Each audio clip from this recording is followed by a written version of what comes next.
Hi everyone, welcome to another knitting video. Today we are getting into the spooky mood with my new sweater design, which is inspired by Hocus Pocus. I love Hocus Pocus, which is why I decided to design a sweater inspired by Hocus Pocus, and it's the one I'm wearing right now. Ta-da! I will give you a close-up later. I've been working on this for more than a year now, and I'm so excited to finally share it with you. And the pattern is available on my Ravelry, Etsy, and in the shopping section below the video. It is a fitted sweater that is worked in a round, top down, and the yoke has the colourwork design, with the text is just a bunch of Hocus Pocus, and features the black flame candle, some cauldrons, and of course brooms/vacuum cleaners. And today I'm going to show you the whole process of knitting this sweater. So if you are interested in seeing how I made it, please keep watching. Now let's talk yarn. The yarn I use for the main color, which is the purple, is this Drops Alpaca in the shade 9023 Purple Mist.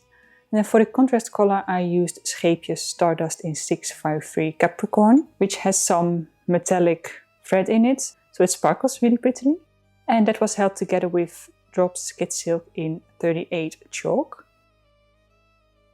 Now I started working on this sweater in the summer, which you will probably be able to tell by the clothing. So let's go back to the summer for the cast on. For the cast on method I used the German twisted cast on method. So I started with the main collar and a slip knot and got to work. I brought my right needle first underneath the thumb loop, then through the thumb loop. Then I picked up the thread from the index finger loop and just pulled it through the thumb loop, if that makes sense.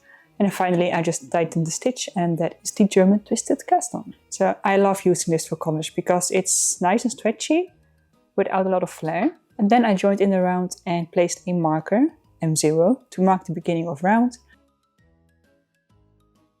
And worked a simple 1x1 rib for just a couple of centimeters. Well, quite a lot of centimeters.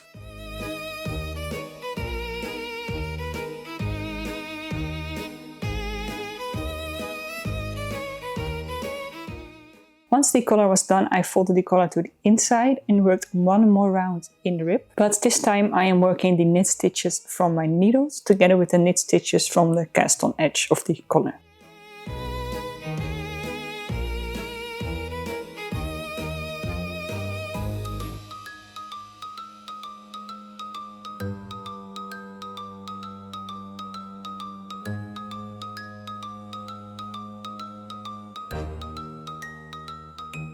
And that way you create a folded collar without having to do any sewing. Now of course you could also skip this step and just sew the collar double to the inside at the end. It all depends on personal preference. I prefer knitting it. Next up was an increase round, and I used yarn overs for this increase round, or this set of increase rounds that are coming up next.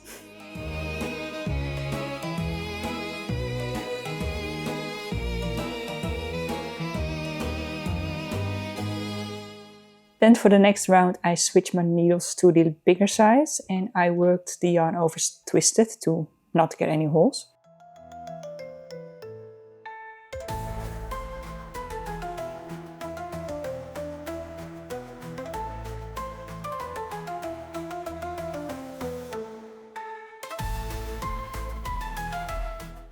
After that round I just worked stockinette in the round until I reached the given measurement. And then I worked another increase round and more stockinette until I reached the start of the colorwork. Then it was time to actually start the colorwork, which is my favorite part. I joined the contrast collar and worked the first chart, making sure to catch the floats every few stitches. I like to go every third, fourth, fifth stitch. And then I just worked a pattern of alternating increase rounds and charts until I finished all charts and the colorwork was done.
The next step was to divide for the body and sleeves. For that I worked the first half of the back, put the sleeve stitches on some scrap yarn, cast on underarm stitches and placed a marker in the middle of these underarm stitches.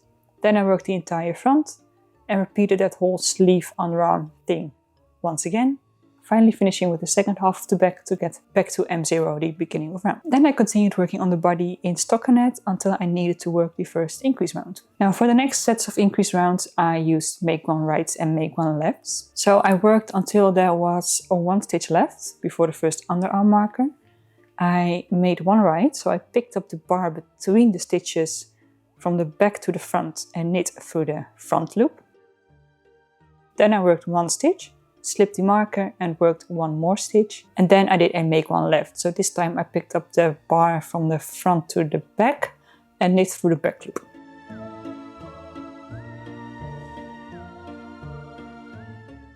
Then I repeat this for the other underarm marker. That way you have 4 stitches increased. Then I repeat the combination of a few centimeters of stockinette and an increase round a few more times until the body measured 32 centimeters from the underarm cast on edge.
I then tried it on to check the length. Now obviously for me it's the right length because I wrote the pattern, but I do really recommend just trying it on really quickly, then take into account that there will be about 4 centimeters of ribbing and then decide if the length is right for you or if you want to make it longer. Here it is on and I personally like this length. I think it looks really nice. So then I moved on to the next step, and after a quick increase round it was time for the ribbing. For the ribbing I first switched to my smaller needles, and then for the hem ribbing I like a half twisted rib. So the knit stitches are worked in the back loop and the purl stitches will be regular purl stitches, meaning they are worked in the front loop.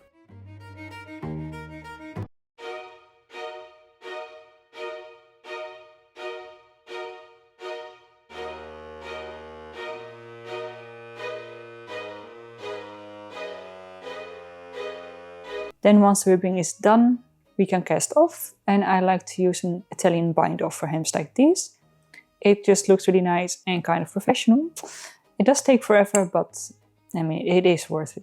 To work the Italian bind off, I cut off the yarn, leaving a really long tail, about 3 times the length of the hem, and then threaded it through my tapestry needle. And we have to start with 2 setup stitches first. So I insert the needle in the first stitch purlwise, and I pull it through, but leave the stitch on the needle. Then from the back, go through the space between the first and second stitch and pull through to the front.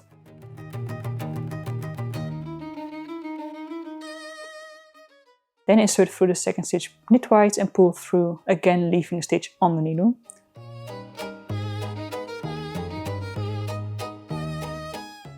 That's to say, if your yarn doesn't get all knotted up like mine did, then that needs to be detangled first. Next we start the actual cast off. First go through the first stitch knitwise and this time slip the stitch off the needle. Then go through the second stitch purlwise, then through the first stitch purlwise and slip the first stitch off the needle. Then just repeat these steps. So you can just remember knit on, second stitch, knit off, first stitch, purl on, second stitch, purl off, first stitch. That's it. It's not the most difficult one, but it does take forever. So just get comfy, grab yourself a nice drink and a snack and just keep going.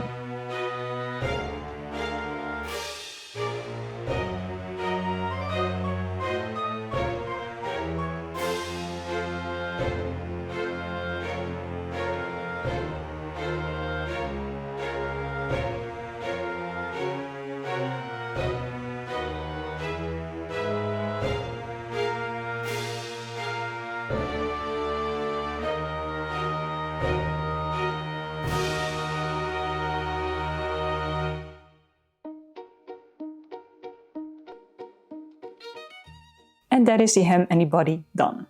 Let's move on to the sleeves. I first transferred all the stitches from the scrap yarn to my extremely short circular needles, which are kind of annoying to work with, but I prefer it over magic loop or double pointed needles.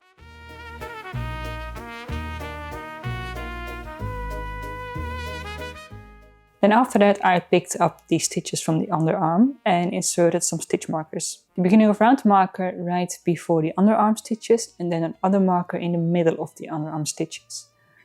I also placed a marker at the beginning of the sleeve so that I can measure the length from there. Then I just worked in stockinette until it was time for the first decrease round. We've done a lot of increases so far, but we are now getting ready to do some decreases. On the first decrease round, I worked until there were 3 stitches left before the marker. And that is the marker that's in the middle of the underarm cast on stitches. Then I knit 2 together. Then I knit 1 stitch, slip the marker, knit another stitch, and then finally work a slip, slip, knit. And we've now decreased 2 stitches.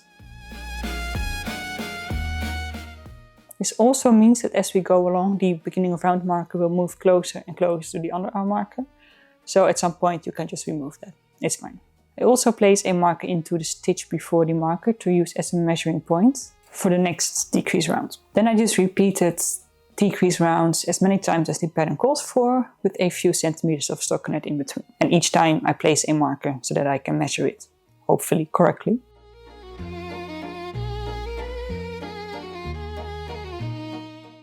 Once the decreases were done and I reached the right length, I finished the sleeve the same way I finished the body. So I first worked an increase round, then switched to my smaller needles and worked a 1x1 half twisted rib for 4 centimeters, and then again finishing off with an Italian bind off.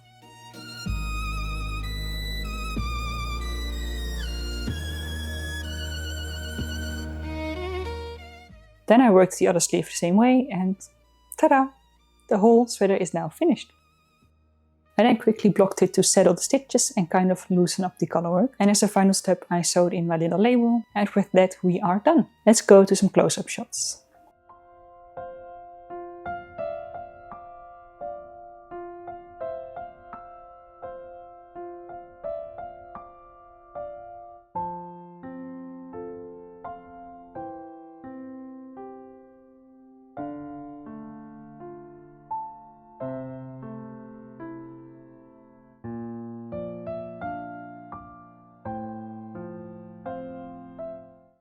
And there we have it. That's how I made this Hocus Pocus sweater. I am really proud of this design and will be wearing it a lot during the Halloween season. Like I said in the beginning, the link for the pattern is in the description. So if you are interested, you can get it there. For now, I am going to leave you with my Hexie Puff update. Thank you for watching. Feel free to subscribe. Have a great day and I'll see you in the next video. Bye.